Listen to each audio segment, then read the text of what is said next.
Boker Tov, Shavua Tov, Yisru Chag Sameach. On va essayer de voir aujourd'hui, c'est un jour spécial. On sort des fêtes, Be'ezrat Hashem, et c'est appelé Yisru Chag. Comme dans tout après les fêtes, même le lendemain de Shavuot, après le lendemain de Sukkot, d'accord, ça s'appelait Yisru Chag. Et bon, ça passe comme ça et on ne sait pas trop ce que c'est. Il dure à bout de sa fille comme ça. Yom Yisru Chag ou Chag Kadosh Me'od. Aujourd'hui, c'est encore un jour de fête. Kadosh Me'od. Veyesh Tismoach Bo. On a une mitzvah de se réjouir encore aujourd'hui. Donc tu peux encore écouter de la musique. T'as compris? On peut encore écouter de la musique. Aujourd'hui tu peux écouter de la musique. C'est Yisru Chag, c'est fini, terminé. Jusqu'au Lag Baomer. Mais c'est un jour de Chag. Si, tu peux te débarrasser de la matzah. C'est une autre joie, on va voir de quoi on parle. Mais tu te débarrasses de la matzah. Débarrasse, c'est pas le mot, mais tu peux manger chametz. Veishtadel la'asot seuda na'a. Et il faut faire tous les efforts du monde, que ce soit à midi ou avant la shkia, de faire une belle seuda. Ou hier soir, d'accord? Hier soir ça compte. Ou c'est important de faire. Tu comprends pourquoi les Marocains ils font la mémouna? C'est pas simplement pour faire manger le chametz après, c'est pour faire Yisru Chag. Mais des machiar, la mémouna. Mais c'est Yisru Chag. Les amis, je vous donne cadeau marocain. Faites-moi, d'accord? Bien la fête des Marocains, la mémouna. Moi, je participe pas à ces choses de Zoulou. Mais en tout cas, je rigole bien sûr. Mais en tout cas, yesh mashur beze. Lama, Yisru Chag, c'est important donc de faire une seuda, de faire un repas comme un repas de fête. Qui yesh sod badava, vegam al pi apshat u mitzvah. Alors ici, Ramel le Rav, il a écrit dans Masechet Souka. Masechet Souka, daf mem he amud bet. Amar Rabbi Yirmiyah mishum Rabbi Shimon ben Yochai.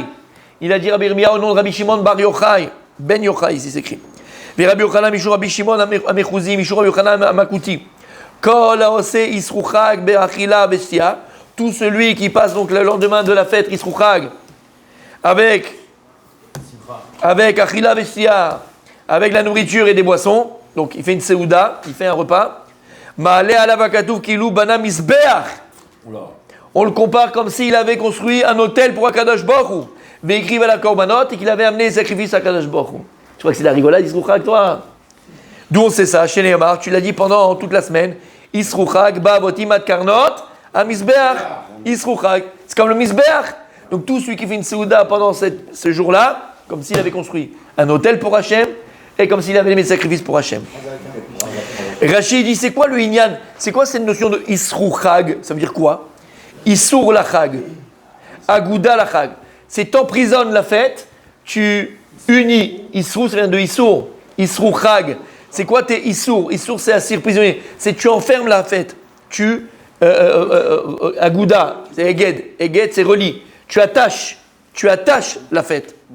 Be'achila, Veshia. Ve'kore la Chag, oneg machal mishte. Et donc tu te délices à Yisru Chag par une belle seuda. Et il y en a qui disent Yom shlachar Chag.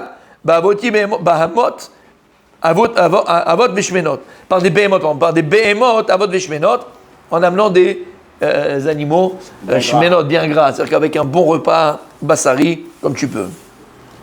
Vekatav Rama, le Rama, il a écrit Venoagim larbot ksad ba'achila veshia. Donc lui, même le Rama, même son ashkenazim, c'est important de marquer le coup, entre guillemets, j'aime pas ce mot-là, mais vous avez compris ce que je veux dire, mamash, parce que c'est un jour de joie et c'est un jour où on emprisonne l'affaire. Hier soir. Alors celui qui a fait hier soir, c'est pas fait hier soir, c'est ce midi. Pendant la journée. Qu'est-ce que tu dis, hein? Tu fais ce que tu veux. Aval be'achila ou bestia, tasemacha tarotse. Aval tsari la sote, parce que c'est un jour de joie exceptionnel. Et en fait, qu'est-ce qu'on fait? Parce qu'après les 3 fêtes, Shalosh Regalim, regarde quand tu étais à Sukkot, on a commencé à faire la Souka, on a les 7 jours. Après on a Simchat Torah, qui est la pote Oshana Rabba, Simchat Torah. Et en fait, qu'est-ce qu'on fait? Ce jour de Yisru Chag, Yisru Chag de Issour la Chag, Agouda la Chag, c'est qu'on va tisser tous les jours de la fête qui sont passés, on les attache les uns avec les autres, et ce qui permet en vérité d'attacher tous les jours de la fête qui sont passés, c'est le Yisru Chag. Ce jour-là qui vient juste après la fête, c'est lui qui nous permet d'avoir tous les jours de la fête en un, et qui nous permet de nous projeter, Ezrat Hashem jusqu'à Shavuot, Abba, jusqu'à Matan Torah, Abba. Là, tout ce que tu as pris pendant la fête, c'est pas en vain.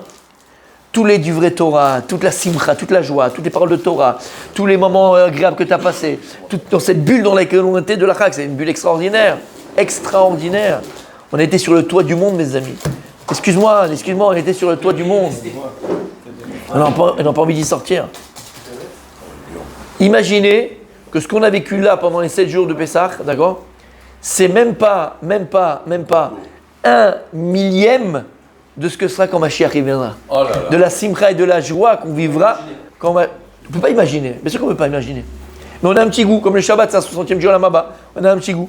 Il y aura les repas, il y aura la famille, il y aura les livrets Torah, il y aura des cours de Torah. Et c'est les cours de Torah. Ce ne sera pas moi, mon tzaddik.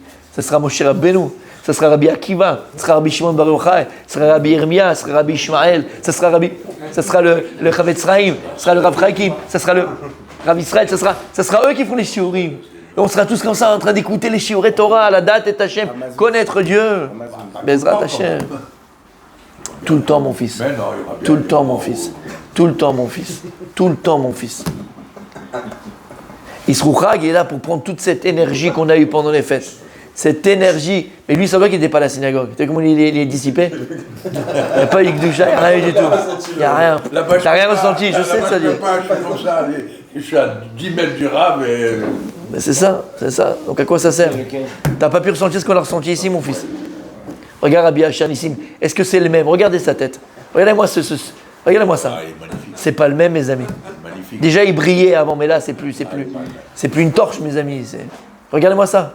Regardez cette lumière. Alors, je ne citerai pas le nom, mais alors... On ne le cite pas. Umaran Achida Zal Besifro More Be'etzba Katav. Le Chida Kadosh, il nous dit Yom Isrou Chag Ishtadel Asot Soudana'a Ki Yesod Badavar. Il y a des secrets cachés dans ce jour-là. Vegan et Pshat ou Mitzvah. Et c'est ramené là-bas dans le Sefer Moed de la Kol Chai.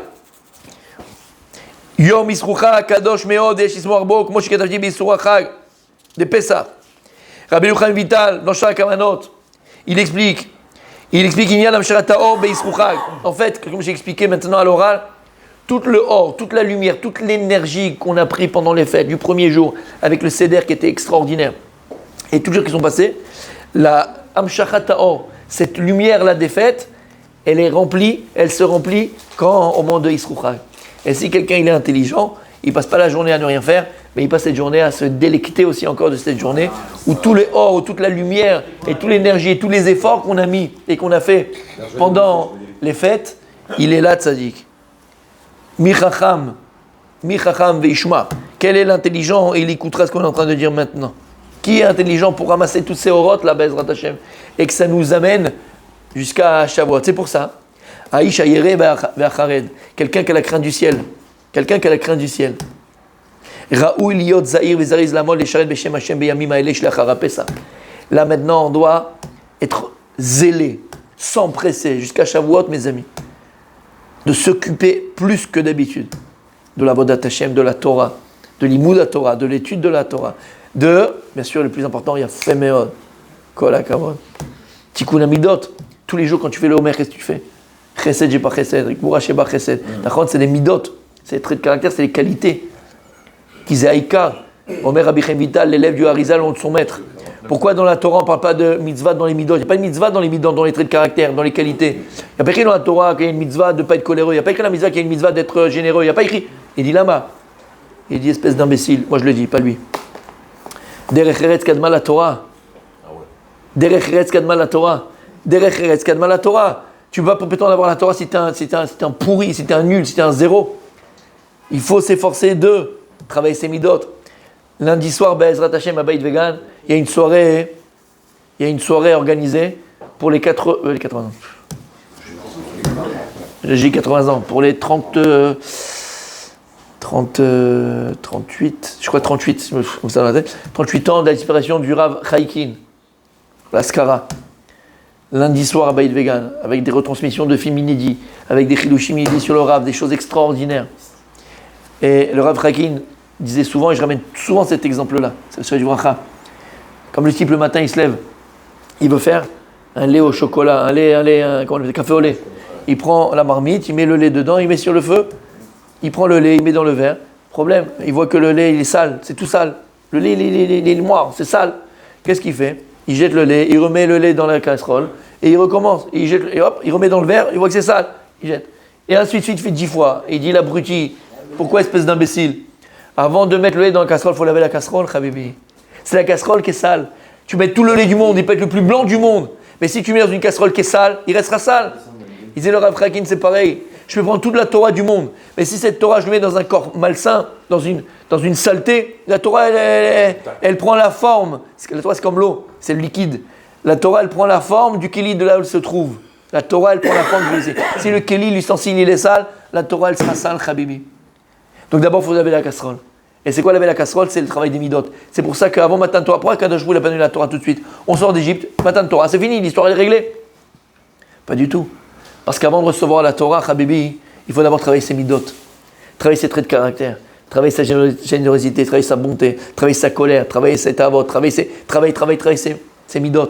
Si on n'a pas de Torah, la Torah n'est pas shaykhet là. Il n'y a pas de Torah, il ne peut pas avoir de Torah. Tu as compris ce que ça veut dire? Donc il dit, si le Rav, on amène pendant 49 jours, on a déjà dépassé, mais 49 jours, jusqu'à Shavuot, à se préparer, Tikkun Amidot. On a des jours exceptionnels. On se prépare à Shavuot. Normalement, Shavuot, ça devrait être maintenant. On se prépare. Alors je sais ce que va nous dire Rabbi David Blain Aram, il se rappelle du shiur qu'on avait fait. Kol hakavod, kol hakavod. Mais comme tu sais très bien, mon tzaddik, rappelle-toi du cours, tu ne peux pas comparer ces deux choses-là. Et pourquoi tu ne veux pas les comparer? Parce qu'elles ne sont pas comparables. Et pourquoi elles ne sont pas comparables? Parce qu'il n'y a rien qui peut les comparer. Ben oui, de quoi je parle? Normalement, après Pessah, après Sukkot, on est 7 jours de Sukkot. Simchat Torah a dû être 49 jours après Sukkot. Exactement comme Shavuot. On aurait dû exactement comme Shavuot, ça serait tombé au mois de Kislev. Pour se préparer à Simchat Torah, de recevoir la Torah, il y a un qui se rappelle ici, il y a quelqu'un qui... D'accord? Ça devrait être normalement exactement comme à Shavuot. La même manière qu'on doit se préparer à Matan Torah, on doit se préparer à Simchat Torah, qui est le don de la Torah. Besimcha. À Shavuot, on reçoit la Torah par crainte, parce qu'à quand je vous oblige à prendre la Torah. Par contre, à Simchat Torah, on reçoit la Torah Be'ava, avec amour, avec Simcha. Normalement, on doit recevoir la Torah pareil. On doit se préparer au niveau des midot pour recevoir cette Torah, Besimcha Torah. Mais là, c'est tout de suite après. Lama, parce qu'on a les 7 jours de Sukkot. Et les 7 jours de Sukkot, qu'est-ce qu'on a? Les Ushpizin, les invités. Et on sait que chacun des invités, c'est qui? Abraham, Isaac, Yaakov, David, Yosef. Mais non. Abraham, Isaac, Yaakov, Moshe, Aaron, David, Yosef et David Amelech. Et on sait que chacun, en vérité, correspond à une mida. Abraham, c'est le Chesed. Ah, c'est la première semaine qu'on a après Pessah, jusqu'à Shavuot, c'est le Chesed. Après, on a Yitzhak, c'est la deuxième semaine du Homer, c'est Gvura. Après, on a la troisième semaine des Sphirot. C'est qui? C'est Yaakov, c'est Tiferet. Après, on a Moshe Rabbeinu, c'est Netzach. Après, on a Aaron, c'est Hod. Après, on a la sixième semaine, c'est qui? Yosef, c'est Yesod. Et la septième semaine, c'est qui? C'est David Amelech Malchut. Donc, les 7 semaines des Sphirot que l'on compte de Pessah à Shavuot, on doit les compter. On n'a pas les Ushpizin. Aval à Sukkot, puisque le soir de Sukkot, à chaque fois qu'on mange, on a les 7 Ushpizin qui viennent, pas un. On a les 7. On a le principal et les 6 autres qui viennent avec lui. Donc on a toutes les midot en une fois. On a fait le compte du Homer, on a fait le compte des midot, on a fait Tikkun Midot. C'est pour ça qu'il vient tout de suite après et on n'attend pas pendant 49 jours. Mais normalement on devrait dire 49 jours. Shamata, afpam le Shamata de Barkazé. Ani Omer lecha.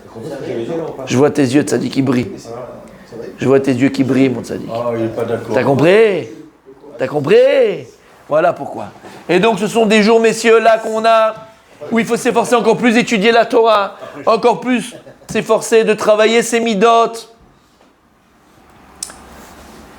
Bigdusha betara beirat Hashem kol hayom, velo yifnei yamin u'smol, ve'yerev yivren mimidat hadin hametucha bimei haomer, shelo yichave begarnet chas v'shalom. Vous savez, on a l'habitude de donner, de distribuer, motzei, premier soir de Pessah, donc on commence à compter le Homer, des petits sachets de sel. Ah, le sel, oui. Le sel. C'est un minak kadoum, mes amis. Lama, on donne du sel. Ah, lama, j'ai dit pour te saler le truc. Non. Si jamais t'es en panne, tu te sels ta salade. C'est pas une histoire de... Écoutez bien, mes amis. À partir là, de Motzei et Srouchag, il y a la midat hadin. il y a une mida de rigueur, Chadeshom, qui est très puissante, qui est très forte. Midat Hadin. Et d'ailleurs, c'est pour ça que c'est une période aussi de deuil. Cette période. Les élèves de Rabbi Akiva sont morts à cette période-là. Et c'est pas pour rien qu'ils sont morts à cette période-là, parce que c'est une période de din, c'est une période de rigueur. Et donc, on va distribuer aussi du sel. Parce que le sel, c'est une shmira. Le sel, c'est une shmira. Le sel, c'est une protection. Kadosh Baruch Hu, il a créé des choses dans le monde. Et il y a des choses qui ont une capacité. Comme vous savez, il y a des pierres qui ont une capacité à certaines choses. Les couleurs ont une capacité à certaines choses. On fait des thérapies par les couleurs. Il y a des pierres qui ont une certaine. D'accord. Il y a même certains liquides. Exactement. Et bien, le sel, il a aussi une propriété. La même propriété physique qu'il a, il a métaphysique. Le sel, il sert à protéger, à garder. Quand tu as de la viande, tu veux conserver, mais ça protège, conserver dans le sens protéger. Pour pas quelque chose pourrisse, une chose, elle d'accord. Qu'est-ce qu'on met du sel, d'accord. Et d'ailleurs, dans la Gemara, il y a fait méode, des salaisons ou des salmaisons, d'accord, on s'est compris, d'accord. Rappelle-toi, le sel, il y a fait. Rappelle-toi la Gemara qui ramène là-bas, où on te dit que si tu veux garder, on compare celui qui donne son maaser à quelqu'un, à quoi? Du sel. Quelqu'un qui donne son maaser, rappelez-vous, d'accord. Le maaser qui donne, c'est ça qui protège son argent. Et la Gemara, elle compare ça au sel. Au sel. D'accord. Lama, c'était aussi une monnaie d'échange, mais là vient par la protection. Et le sel, il est là pour protéger les aliments, protéger les choses. Et donc, de la même manière que physiquement, de manière physique, ça a cette propriété, même de manière métaphysique, le sel, il est là pour protéger des mazikim, de tout ce qui peut être négatif, de toute la négativité, tout le midat tadin, les midat de rigueur. Donc, c'est pas qu'on a l'habitude de garder du sel. D'accord. Mais ça fait partie des choses qu'on a, et c'est nos coutumes. Mais ce n'est pas le plus important. Le plus important qui protège, c'est quoi? C'est la Torah Gdosha. D'étudier la Torah, travailler ses midot, comme j'ai dit. Besimcha, étudier la Torah, Besimcha. Il n'y a pas plus grande protection contre n'importe quelle chose négative que la Simcha. La Simcha, c'est le tris, c'est le bouclier contre toute mauvaise chose. Lama, Simcha, c'est aussi la même racine du mot que Mashiach. Mashiach. Mais c'est pas que ça. Vous savez comment c'est qui le Mashiach? C'est le roi. Le roi d'Israël appelé Mashiach. David Amelech, il était Mashiach. Et d'ailleurs, Mashiach ben David. Maintenant, quand on va choisir un roi, qu'est-ce qu'on faisait? On le oignait. Vas-y, dis-le. On le oignait. Magnifique. Il fallait oindre le roi. Et comment on dit oindre en hébreu? Oin. Hein? Mashiach. J'entends pas. Meshicha. Hein? Mishra. Non, mais vas-y. Mishra. Shemen Amishra. D'accord? Mashuach. Mashuach, c'est les mêmes racines que Simcha. Donc quand quelqu'un il a un Simcha, ça glisse. Rien ne peut l'atteindre. Rien ne peut l'atteindre. Rien ne peut l'atteindre. Ça glisse, Habibi. Rien ne peut l'atteindre. D'ailleurs, quand tu es huilé, rappelle-toi. D'accord? Quelque chose qui est huilé, on ne peut pas l'attraper. Enlanu achiza. Écoute. C'est pas stable ce qu'on est en train de dire. Quand maintenant quelqu'un il est huilé ou quelque chose il est huilé, ça dit que quand quelqu'un il est huilé, enlanu achiza, on ne peut pas avoir d'emprise. Mais c'est pas au niveau spirituel. Quand quelqu'un il est besimcha, on ne peut pas avoir d'emprise sur lui. Efshar. Ça c'est très beau. Mais c'est émet. Arrête de dire c'est beau, on s'en fout que c'est beau. C'est émet. Applique. Maintenant, tu comprends pourquoi Tous les matins tu viens à la joie, comme ça. Oui, il est loin. Tu dois être loin. Alors, Bezrat Hashem. C'est un jour spécial, c'est Isrouchag, on peut écouter la musique. Celui qui n'a pas fait hier de Souda, il fait une petite Souda spéciale aujourd'hui, avec un peu plus que d'habitude. D'accord? C'est Isrouchag, qu'on prenne tous les orotes et tous les efforts qu'on a fait, toutes les énergies qu'on a eues pendant cette fête. Et Bezrat Hashem, que ça nous propulse, que ça nous amène, Besimcha, Betuv Levav, Bekdusha Betahara, avec une vraie préparation. Il faut la préparer, donc il faut être là. On va se préparer, Bezrat Hashem, en bonne santé pour tout le monde, Bezrat Hashem, à Matan Torah. Comment on appelle une personne